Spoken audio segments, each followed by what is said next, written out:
Good morning. I'm Reniel. And I'm Francis, and this is the first installment of Puma News 2019 to 2020. We want to kick off the year with positivity, so we have stories about what makes Burton purr. But first, let's get to some important news. Here is Steph reporting about legislation addressing the gun control. Let's check it out. The Supreme Court is reviewing a case about the legality of gun control laws popping up across the nation. This trend of states passing gun control laws is due to recent school and mass shootings. I'm here with Jared Mendoza. and I'm gonna ask you, what is your opinion on gun control? Well, my opinion on gun control is that it should be more regulated and the law should be enforced more. Is that it? Yes, thank you. I'm here with, AT. and what do you think about gun control? I think it's safe for us to have guns because from the place we live in, people just start shooting at everybody, and wherever you go, you don't know if you're going to be safe or not. So I think it's good if we have guns, but for protection, not just to shoot at random people for no reason. And that's my opinion. Signing out. We interviewed people at Burton about whether arming teachers would help students feel safer. Let's hear from them. I'm Kristen DeGuzman, and today I'll be interviewing Samson Olumore. Mr. Simpson. Hi, my name is Emmanuel Changalor. Everyone calls me Elu.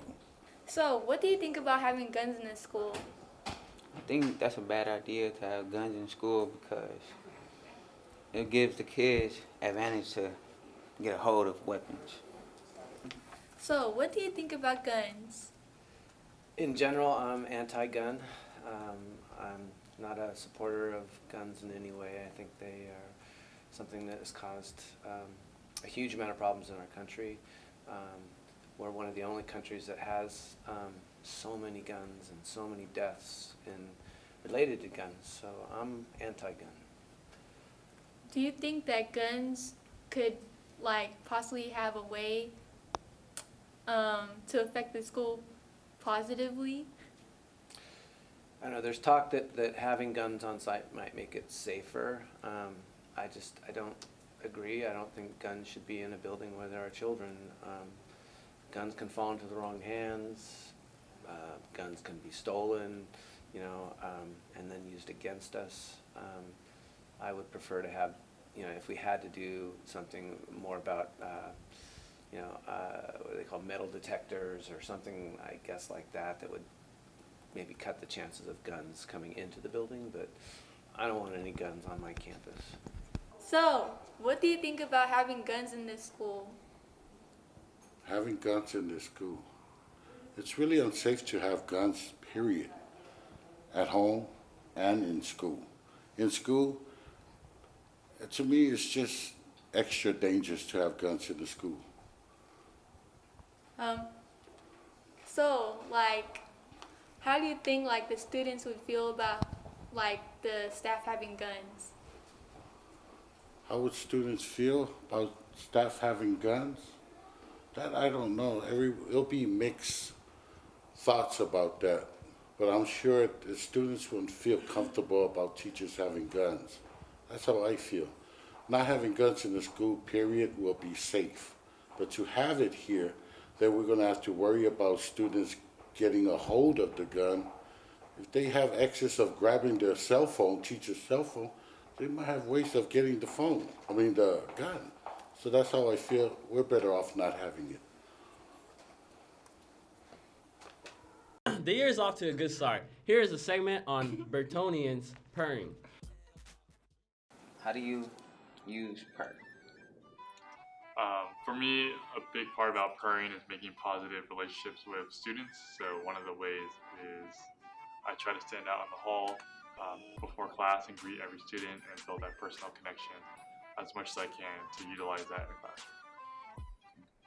Can you give us an example of one purring that I've seen in students that I really appreciate is in math class we work together a lot, and I'm seeing students who are looking out for each other and using that positivity to help other students understand the material. Example of a situation where you use purr? Responsibility, being on time, being on time to your classes, being respectful, and make sure you're friendly and you turn in your work. For you kids, turn in your work. Turn in your work. Thank you. Hello, so we got a question, and the question is, how do you use PRR when you're in school? How I purr? I purr by not littering and not bullying anyone. Okay, thank you very much. All right. And so basically, dog, how do you actually purr, dog? Well, check me out. I'm never late to class. I help my students, and I turn in my working time. That's how I get my Burton tickets. Nice. All right, boxing. I'm pretty sure you guys know what boxing is, and you already know who Manny Pacquiao is. For our sports feature, we asked our reporters to discuss rumors of a rematch with Mayweather. So, my name is Samson. I'm Oscar, My name is Adnan. and today we're gonna learn about Floyd Mayweather versus Manny Pacquiao too. Alright. So the first question is, do you think Mayweather is running for Pacquiao? In my opinion, I think Mayweather is running for Pacquiao because he knows that Manny Pacquiao knows his strategy. Yeah. And when they fight, Pacquiao gonna get him. What do you think? I agree with him because like Manny Pacquiao, how is he, like 42? And he's still just as quick. Floyd hasn't fought in like 4 years, so we don't really know how he's gonna do. Yeah, I agree. Alright, whose career do you think is better overall? I would say Floyd Mayweather's career was better because shit, he went undefeated. Yeah. And, yeah. I think Floyd has a better career. He's just faced more Hall of Famers. He's beat them. He's outsmarted them. He's basically like overpowered all the divisions he was in. Yeah. But let's go Pac-Man. Yeah. Pac-Man, yeah, Team Pacquiao. Alright. Why do you think Manny Pacquiao is stuck on Mayweather? I think he's stuck on Mayweather because he knows that Mayweather paid off the fight. And he know that he won that fight. Yeah. He got robbed by it. He got robbed. I think that Manny Pacquiao stuck on Mayweather because I think deep down Manny Pacquiao probably knows he lost the first fight. Because Manny, when he lost, he said that it was a shoulder injury, but I don't buy it. I don't know. Alright, last question. If there was to be a rematch today or tomorrow, who do you think would win? I would say Pac-Man because he still got it. And like he said, age is just a number. I agree with that. I think Pacquiao would win. Like, Pacquiao just has, like, everything going for him. He's quick. He has, like, a whole army behind him. He has the whole country behind him. Like, you already know Pacquiao already got love from the Filipinos. He has my love. Like, it's good. Pacquiao. I would choose Pacquiao. Yeah, and he wouldn't let people down. So, Yeah, I agree. thank you. Our final story is about one of our beloved teachers. He's a history teacher, been here for years, and he plays a mean guitar. Let's check out his profile of Mr. Cotsen.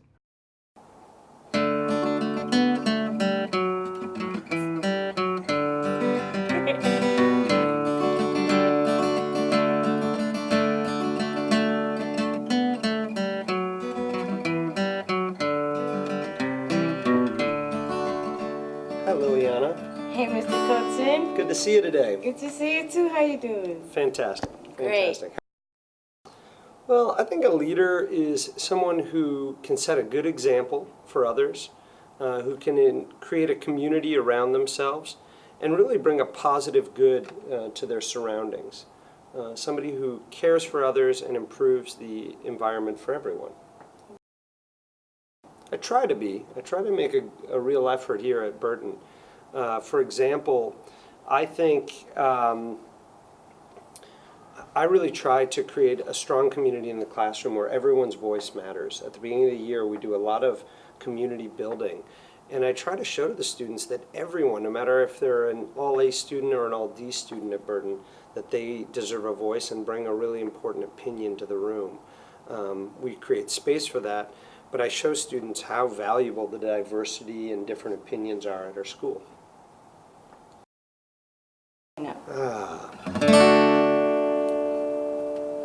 Now that I had a moment to think about it, Liliana, I think my father was a really great role model and mentor and leader for me. He was a doctor in Buffalo, New York, and he really reached out to all types of people. And I saw how hard he worked for his patients, but I also saw how hard he worked for us to make sure that we had good lives.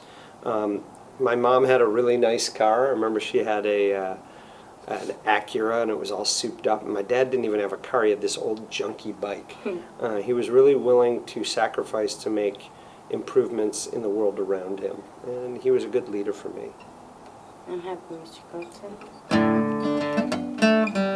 Well, thank you. That'll be all for today. I loved it, Liliana. Thank you, Mr. Cotsen. Loved it too. That's all the time we have. Stay tuned. Subscribe to us on YouTube. And that's pretty much it, dog. We done. We done. Let's do our catchphrase. I thought that was our catchphrase. May Floyd weather.